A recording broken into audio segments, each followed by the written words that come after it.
சாய் பக்தர்களுக்கு என் அன்பு வணக்கங்கள். ஓம் சாய்ராம். என் அன்பு குழந்தையே, உன் வாழ்க்கை பற்றிய மிகப்பெரிய பொறுப்பை என்னிடம் தந்துள்ளாய். அது சரியாக நடக்கின்றதா என்பதை இப்பொழுது நீ தெரிந்து கொள். வாழ்வில் கஷ்டம், தோல்வி, அவமானம், நெருக்கடி, நம்பிக்கை துரோகம் என அனைத்தையும் இப்படி சந்தித்து கொண்டே இருக்கிறேனே. என் வழிகளை பார்த்து கொண்டு தானே இருக்கிறீர்கள். ஏன் எதுவும் செய்யவில்லை?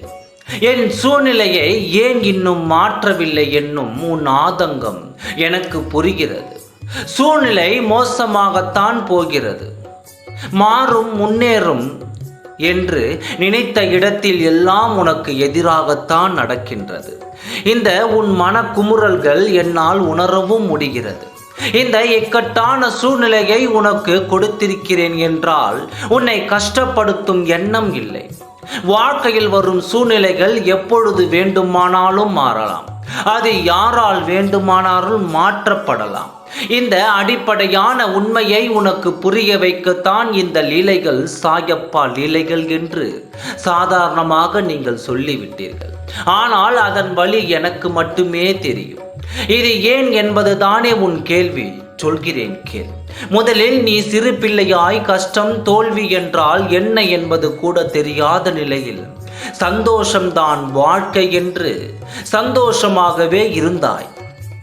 ஆனால் பிறகு உன் வாழ்க்கை மெல்ல மெல்ல பக்குவ நிலைக்கு வந்தாக வேண்டும் என்ற நிலையை, வாழ்க்கையை காண அனுபவம் கூட இல்லாமல் தானே இருந்தாய். கஷ்டம் என்பது மெல்ல உன் வாழ்க்கைக்குள் வந்தது. முதலில் அதை சமாளிக்க தடுமாறினாய். பிறகு ஒவ்வொரு கஷ்டத்திலும், தோல்வியிலும் நிறைய தவறுகளையும் அனுபவங்களையும் கற்றுக்கொண்டாய்.